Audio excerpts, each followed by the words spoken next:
Okay, time for a new video, and whether you are returning to my channel or you are somebody brand new, thank you very much for checking this video out. As always, apologies for the average quality, and if I stumble over my words going forwards, I apologise in advance because I don't really edit my videos either, just because it's easier that way. It's been a while since my last video, but I thought that I would sit down today and film a brand new one. I'll say this now, just in case I forget later. There will be few videos for the next week or so because I'm finishing off other stuff in my personal life, university work, all of that business. But all being well, just before Eurovision and during the week of the contest, I'll be making videos quite regularly. So feel free to stick around and check them out when they're uploaded. So, if you've seen the title of this video, you'll know what I'll be talking about. I'm going to be talking about the 7 nations out of the 41 competing this year in Israel that I believe at this moment in time genuinely stand a chance of winning. Now, you might think that 10 countries realistically stand a chance of success. You might think that only 3 countries could come away with the win in just a few weeks' time. Let me know what you think as always. Feel free to leave comments below. Let's see if we can get a bit of a discussion going. That would be nice. As always, please respect my opinions as I will with yours. And how I've come up with this list of 7 nations is through my own thoughts, what the bookmakers are saying, and what people on YouTube and Twitter are saying as well.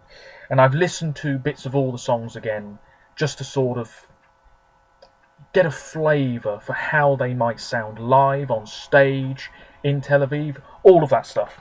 Anyway, the first country I'm going to talk about, this is in a random order by the way, the first nation that I genuinely believe could win in just a few weeks' time is Russia. Of course, Russia are definitely back in the game. They didn't qualify from the second semi-final last year, didn't compete the year before that, so the last time Russia came close to winning was in Stockholm in 2016 with Sergei Lazarev. He finished 3rd, won the public vote, but the juries let him down. And guess who's back? Sergei Lazarev. His song is called Scream. It's in the second semi-final, song 13, on the 16th of May. This is obviously going to qualify. We don't even need to worry about that. And this will obviously finish in the top 10, if not the top 5, if not actually be the winner. Now, the bookmakers say that he has a 14% chance of winning. He's the second favourite to win. Quite a distant second behind the Netherlands, more on them in a minute. But he's the second favourite. Can we disagree with that? Yeah, I think we can.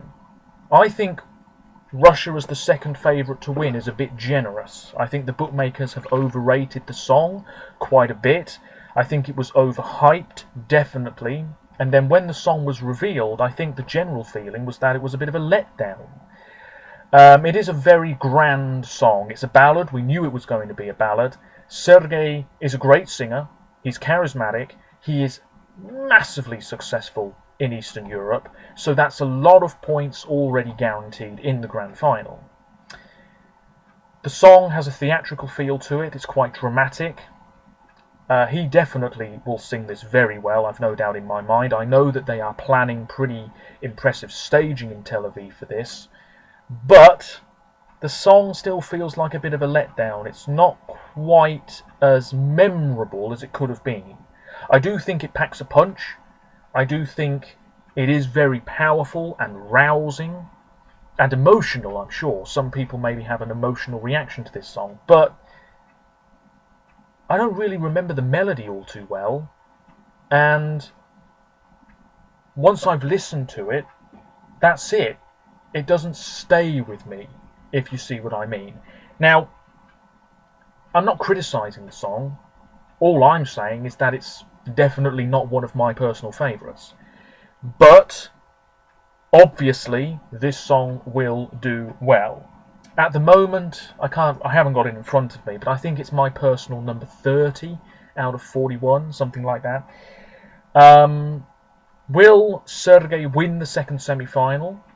Possibly. He's up against 2 other nations, 2 very strong songs. And then in the final, well, me personally, I can see Sergei finishing about 5th or 6th. I don't see Russia winning. I can see Sergei getting lots of 12 points from Eastern Europe, but less points from Western Europe. The juries let him down a couple of years ago. They might do so again. Will he win the public vote again? I don't think he will. I don't know. Let me know what you think. But one thing is for sure, Russia could be this year's winning country. Moving on, the second country that I believe could win in just a few weeks' time is another song from semi-final 2. Now, I was a bit unsure about this song's chances, but I've listened to it so many times. It's the song that I've listened to the most out of all the entries in this year's competition, as a matter of fact. It is Switzerland. They are definitely taking it more seriously this year. After years of mediocre results, they went internal. They've sent one of their biggest stars with a really contemporary sounding song. Pop meets Latin, meets a little bit of R&B.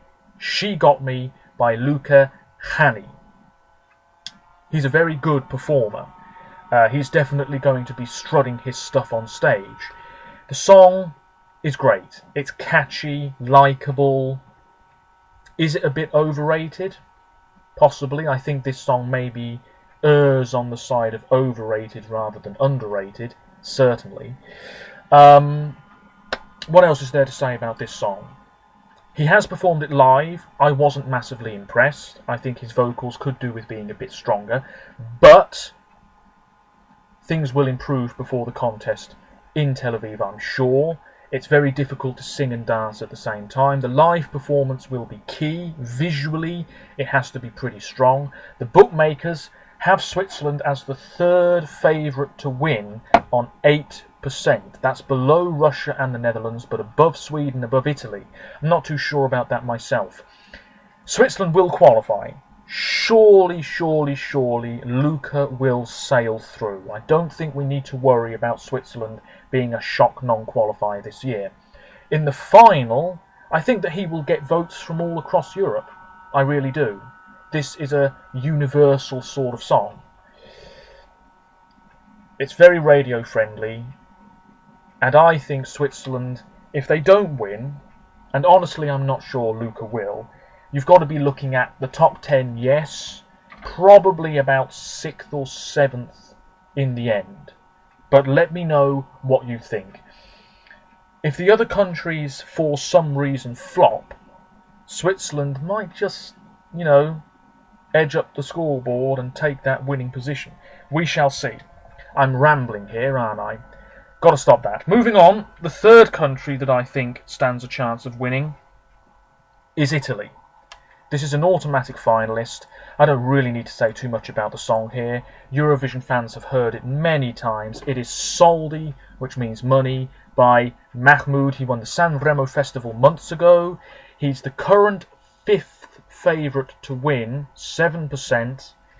I think that he is an absolute contender for the win. So many people love this. Millions of plays on Spotify, millions of YouTube views. That can't be ignored. And the momentum is still there. People haven't gone off this song. People are still really loving it, still really talking about it. It's a serious contender. Italy have been pushing for that third win for years. They've been underrated in the past. There was a discrepancy between the jury and the public last year. This year we may see that again. I can see Mahmoud getting at least 250 points in the public vote, possibly 150 in the jury vote. So that would be what? 250, and that'll be about nearing 400, something like that overall, which would be enough to maybe finish third, maybe second in the grand final. That's a very good result, but I think Italy are definitely going for that win. I was a little disappointed by his national final performance. There wasn't a huge amount of movement. It wasn't a particularly visually interesting performance overall. In Tel Aviv, I hope there's more to it. I think this song will interest neutral viewers, people listening to it for the first time. I've got no worries there. It just needs to look better overall. He's a good singer, and there's a coolness to this song. It's a very smooth sort of entry, if you see what I mean. It's more hip-hop than anything else, which is not something we really hear in Eurovision. It's a very fresh, contemporary sound. This could definitely be a worldwide hit, even in America, no doubt in my mind. We'll see what happens after the contest, of course, on that front. It's all about the juries, really, and all about whether the performance is just successful or not. It needs to look good. It doesn't need to sound good necessarily, because it's going to sound good. We don't need to worry about that. But in terms of how it looks, that is key. It's one of those songs that I think could be really difficult to stage well, because it's not super up-tempo, nor is it a ballad. It's a bit similar to Belgium last year. You're not quite sure how it should be staged. And I think, if anything, Italy are more likely to flop than come out as winners. But if Italy win, I wouldn't mind. They deserve to win again, and this is a really fine, well-loved Eurovision entry. The fourth country that I think stands a chance of winning, shock horror, it's Sweden, a country that hasn't finished outside the top 10 since they hosted Eurovision in Malmö in 2013. They definitely want to win again. They want to tie with Ireland on 7 Eurovision wins. It could be this year. John Lundvik, who has co-written the British entry, let's not forget, with Too Late for Love. He is the 4th favourite to win, just ahead of Italy. Although personally I think Italy stand a slightly better chance of winning than Sweden at this moment in time. John will perform 8th in semi-final 2 on Thursday the 16th of May. And he will probably get a very good place in the grand final running order. This is a pop song with elements of gospel. It is a great song. It really is. It's a very, very strong song. He's a great singer. He's got moves. He sounds really good live. He's got experience. I think he really, really wants to win. You could see in Melfest that he really wanted to come out on top, and he did. He was a bit emotional when he was crowned the winner. And let's not forget that the international jury vote in Melfest was heavily on his side. He got 12 points across the board. Now, that was on a smaller scale. On a bigger scale, in Israel, will he get even more 12 points? It's possible. I'm telling you now, I would not be the slightest bit shocked if, in a few weeks' time, John Lundvik for Sweden gets 12 points from 70-80% of the international juries. He could absolutely trounce the opposition. He could be 150 points in front of everybody else. That's not an unrealistic thought. He could really win the jury vote by a huge margin. Does he deserve to win the jury vote? I guess. It is a very good song. It's a very accomplished, polished song. But last year, Sweden, of course, totally capitulated in the public vote with, 21 points, was it? And Benjamin went from a possible top 3 finish to quite a few places lower. Will this happen again? Maybe. I can see John getting 300 points at least in the jury vote, possibly another 150 in the public vote. That's 450 points overall, which would be enough, I think, to finish second. Maybe win. I don't know. It depends on the other countries, of course. But I think Sweden will finish definitely in the top 5 this year, if not the top 3. It's all on the public votes, because as far as I'm concerned, the jury will love it, no question. Sweden could win, and I wonder what the feeling will be amongst Eurovision fans if John does come out on top. I think a lot of people will be very unhappy at Sweden winning yet again, but you can't argue with a good song, and you can't argue with a good performance. It will be very similar to Melfest, I'm sure. Why fix something if it ain't broken, you know what I'm saying? So, 3 countries left. The next one is Iceland. No doubt about it. Iceland are in it to win it. After years of failure, they have sent something totally different to last year's entry. It's in Icelandic, that's a plus, and visually it is the most arresting entry of the year. It's immediately going to grab people's attention. People will be talking about it long after the contest. In fact, years after the contest, people will look back at this Icelandic song and say, wow, what a performance. Again, I can't see it being too dissimilar from the Icelandic national final. That's no bad thing. I think it's worth looking up the translation of the lyrics. It is quite a miserable sort of song. It's dark and gritty and techno, and it is really unlike anything else this year. It's unlike anything we had last year. It's a very unique, fresh sort of song. Hatrið mun sigra, Hate Will Prevail by Hatari. They're in the first semi-final. Song 13. Unlucky for some, but I don't think it's going to be unlucky for Iceland. This is going to qualify, surely. And I think it will do exceptionally well in the public vote. 200 points at least. The juries, now they are so-called music professionals. They will either appreciate this for what it is, even if they're not huge fans of it really themselves, or they're going to completely dismiss this. I really don't know. I really don't know. Because the chorus is very pleasant, but the verses, they're quite aggressive, and the lead singer has this very sort of shouty, gravelly voice. And that obviously will put a lot of people off. It will put members of the public off.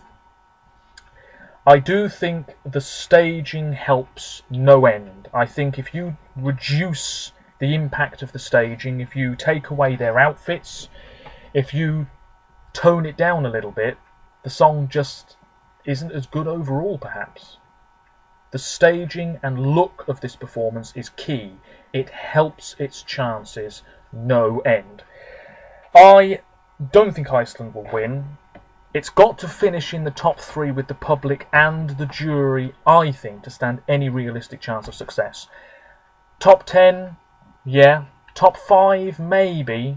It's got to do really well with the juries. I wasn't blown away by the national final performance. The camera was moving about really quickly. There was a lot going on stage. It was hard to really follow what was happening. I hope everything's just a bit tighter in Tel Aviv. I also hope they don't protest about the contest being in Israel, because if they do that, their chances are probably dead and buried. But Iceland, yes, could maybe win. 2 countries left. The next one is Greece. Oh, I do think Greece stand a chance of success. It will have to do remarkably well in both sets of results, of course. This is Katarina Duska with Better Love. What a fine singer she is. What a brilliant song this is. It's euphoric, uplifting, powerful, contemporary, great music video. The potential for great staging in Tel Aviv is very high. 16th in the first semi-final. Good place as well in the running order. This is the 9th favourite to win. 3%. That's pretty low, but many good songs above it. She's a great singer. It's a great song. I don't really need to say much else. After several disappointing results, I think this is a return to form for Greece. It could win the first semi-final ahead of Cyprus. And I think Katarina could be the highest placed female musician in this year's grand final. I think the guys at Wee Wee Blog said that as well, very recently. It's very possible Katarina could be the highest ranked female this year, because it's a very male heavy year in terms of the favourites. Greece could stand out. Good place in the running order. In the grand final, it's in with a chance. It's in with a chance. I think at least 130 points in the public vote, possibly 170, 180 in the jury vote, so possibly something in the region of 320 to 370 overall. That wouldn't be enough to win. It would be enough to finish about 4th or 3rd. That's what I think might happen. Is it a winner? Possibly. I wouldn't have put it in this list otherwise, but it would have to do exceptionally well. I do think it's in with a shot, though. Absolutely. That leaves, obviously, the Netherlands. Duncan Lawrence with Arcade. 27%, it says here in front of me. He is the clear favourite to win and has been for a while. Can anybody stop him? I don't know. Will it be a case of Italy 2017 all over again, where the song was loved for weeks and weeks and weeks and weeks, and then the week of the contest, it faded into the distance as Portugal raced in front? I honestly can't see any other country but the Netherlands winning this year. But I've mentioned 6 other nations because if it's not the Dutch, it's going to be one of them that I mentioned earlier. This is a haunting, beautiful ballad. I made a whole video about this song. I'd be very, very happy if it won. It's definitely one of my favourites. I've seen so many people rank this first. People love it. I've seen very few really negative comments about it. People are saying it's similar to a Coldplay song. That's no bad thing. Coldplay are one of the biggest bands in the world. He's a great live singer. It's just a very beautiful, fragile sort of song. Powerful, impactful. I watched Jake's Face Reacts. I watched his reaction to this song just yesterday, and he was in tears at the end of it, and I'm not surprised. This is the sort of song that can really strike a chord with you. It can mean so much to you. It's the power of the lyrics. Sometimes lyrics don't make any sense, they're meaningless. But here, the lyrics, they really touch you, I think. Now, I don't get emotional listening to this song, maybe because I'm not a very emotional person, but I can absolutely understand why some people tear up when they hear this song. And that's going to happen on a much bigger scale a few weeks from now. And if he nails the performance, it will be simplistic. Who can realistically beat him? Nobody, in my opinion. It's the favourite for a reason. It's the favourite to win with the bookmakers. It's the favourite to win with the public. It's my personal favourite to win. Out of the countries I've just mentioned, I can't see Russia finishing above it. I can't see Iceland finishing above it.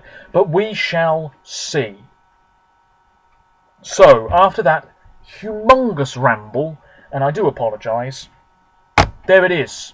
The 7-nation army, if you will. Italy, Switzerland, the Netherlands, Sweden, Russia, Iceland, and Greece. One of those countries, I believe, surely, will win this year's contest. Now, there are 4 others that might spring a surprise that I haven't mentioned. I'm not going to go into any great depth about them. Cyprus, 7th favourite to win, above Greece. If Fuego didn't win, Replay won't either. It's as simple as that. Norway, it is the 10th favourite to win.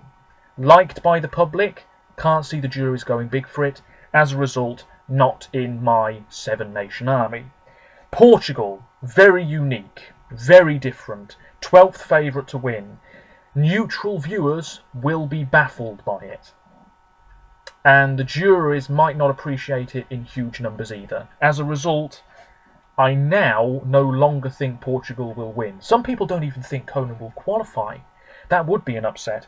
And the other country, and it's well worth keeping an eye on this country because they're coming up on the rails very quietly, Malta. Chameleon by Michaela. She performed it live the other day. I think she was miming for most of it. I think the backing track did most of the work. But she is a very good singer. And the live performance could be absolutely amazing, or it could be a complete mess. We shall see in just a few weeks' time. But Malta, who knows? Malta, yeah, they could be a serious contender. We shall see. But for me, at this moment in time, 7 countries, it's going to be one of them, surely. Let me know, excuse me, oh dear. Let me know what you think. Let's get a discussion going. I'm very interested to hear your thoughts. There'll be links in the description to my social media pages. I do polls on my Twitter page sometimes, so take a look at that. I've got a few polls running at the moment. Feel free to vote. I'll be making a video at some point talking about the dark horses for this year's contest. That might be in a few days' time, I don't know. Countries like, Malta's definitely one. Belgium, Australia. I'll be talking about those nations and why they might do better than we all think. And then I might make a video talking about the borderline qualifiers. Countries like Poland, Serbia, Slovenia, Czech Republic, Romania, Denmark, North Macedonia, Albania, Austria. I'll be talking about all of them and trying to work out exactly whether they will qualify or not. It's very tough, and we're only, as I keep saying, a few weeks away. So that is it. Let me know what you think, and apologies for rambling. I've got to work on that. Until next time, thank you very much for watching. Roll on Eurovision, and bye for now.